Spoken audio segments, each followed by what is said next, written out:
Assalamualaikum warahmatullahi wabarakatuh. Halo teman-teman semua, selamat datang di video pembelajaran ini. Saya Nafisatul Munadia dari Program Studi Pendidikan Agama Islam Mahasiswa Semester 3. Pada kesempatan yang spesial ini, saya akan mengajak teman-teman untuk mengenal lebih dalam dunia psikologi remaja. Sebuah fase kehidupan yang sangat dinamis dan krusial. Materi kita hari ini akan fokus pada psikologi perkembangan peserta didik, khususnya pada rentan usia 12-21 tahun. Video ini saya buat berdasarkan PowerPoint yang telah saya susun secara khusus untuk memenuhi tugas ujian tengah semester saya pada mata kuliah Psikologi Perkembangan Peserta Didik. Jadi siapkan diri Anda, mari kita selami bersama bagaimana karakteristik psikologis remaja terbentuk, tantangan apa yang mereka hadapi, dan bagaimana kita dapat menyikapinya. Tetap fokus dan mari kita.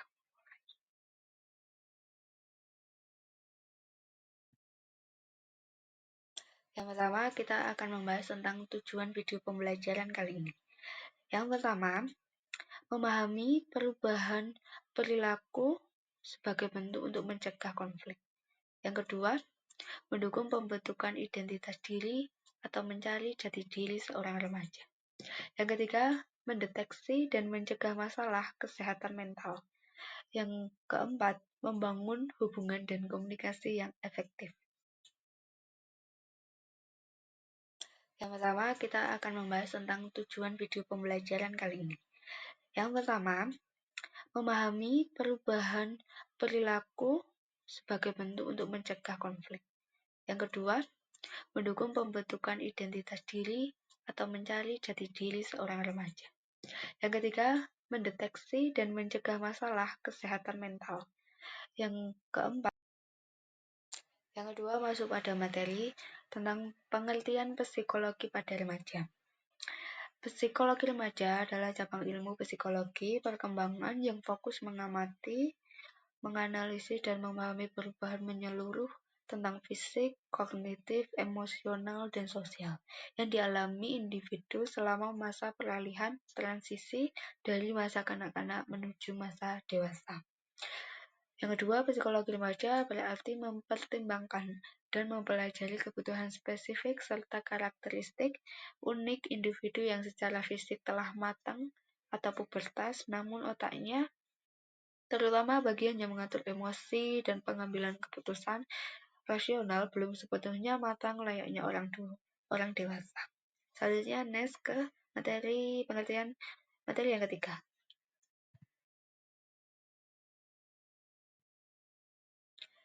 Materi yang ketiga yaitu tentang perubahan cara berpikir yang luar biasa atau biasa disebut dengan kognitif. Masa remaja adalah saat otak mulai bekerja lebih kompleks, beralih dari memikirkan hal-hal yang konkret yang terlihat menjadi abstrak atau ide, moral, dan masa depan. Remaja mulai menyusun logika dan berargumen, tapi di saat yang sama, mereka masih sering mengalami egosentrisme. Ini membuat mereka merasa seolah-olah semua mata tertuju pada mereka, atau bisa disebut khayalan penonton, dan meyakini bahwa mereka kebal dari bahaya atau mitos kekebalan. Cara berpikir baru ini adalah dasar bagi mereka untuk belajar memecahkan masalah yang lebih rumit di kehidupan dewasa kelak. Selanjutnya, next ke materi yang keempat.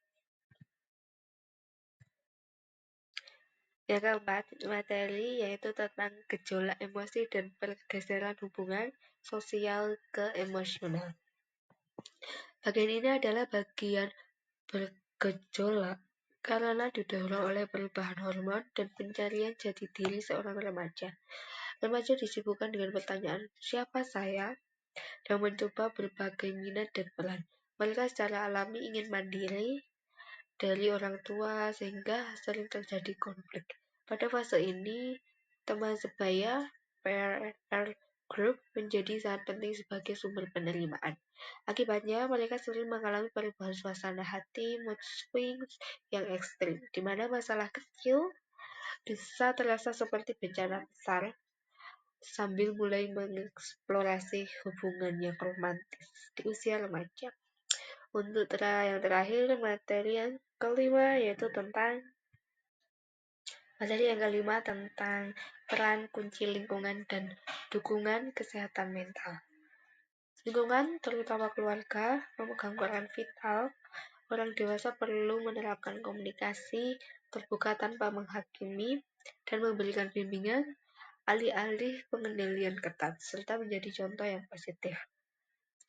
Dukungan ini penting karena banyaknya perubahan bisa memicu isu kesehatan mental pada remaja, seperti kecemasan, depresi, masalah citra tubuh, atau menjadi korban bullying. Memahami psikologi remaja memungkinkan kita untuk cepat mengenali tanda-tanda kesulitan ini dan memberikan bantuan yang dibutuhkan agar mereka tumbuh sehat secara fisik dan mental. Materi yang kelima tentang peran kunci lingkungan dan dukungan kesehatan mental. Lingkungan, terutama keluarga. Yang terakhir yaitu kesimpulannya, psikologi remaja adalah studi mengenai fase transisi yang krusial dari anak-anak menuju kedewasaan di antara usia 12 sampai 21 tahun. Ditandai dengan perubahan dramatis dalam 4 aspek. Yang pertama, cara berpikir kognitif menjadi abstrak namun masih dipengaruhi egosentrisme. Yang kedua, gejolak emosi yang intens dan pencarian identitas. Yang ketiga, pergeseran hubungan di mana kemandirian dan teman sebaya menjadi sangat penting, serta rentannya mereka terhadap isu kesehatan mental. Oleh karena itu, pada lingkungan, terutama keluarga, sangat vital untuk menyediakan dukungan melalui komunikasi terbuka, memberikan bimbingan, dan menetapkan batasan yang sehat, memastikan remaja dapat melewati masa-masa penuh tantangan ini dan berkembang menjadi individu dewasa yang sehat dan mandiri. Terima kasih telah menyimak video pembelajaran kali ini sampai selesai. Semoga bisa bermanfaat. Kurang lebihnya mohon maaf. Wassalamualaikum warahmatullahi wabarakatuh. Sampai jumpa kembali. Terima kasih telah menyimak video pembelajaran kali ini sampai selesai. Semoga bisa bermanfaat. Kurang lebihnya mohon maaf. Wassalamualaikum warahmatullahi wabarakatuh. Sampai jumpa kembali. Terima kasih telah menyimak video pembelajaran kali ini sampai selesai. Semoga bisa bermanfaat. Kurang lebihnya mohon maaf. Wassalamualaikum warahmatullahi wabarakatuh. Sampai jumpa kembali. Terima kasih telah menyimak video pembelajaran kali ini sampai selesai. Semoga bisa bermanfaat. Kurang lebihnya mohon maaf. Wassalamualaikum warahmatullahi wabarakatuh. Sampai jumpa kembali. Terima kasih.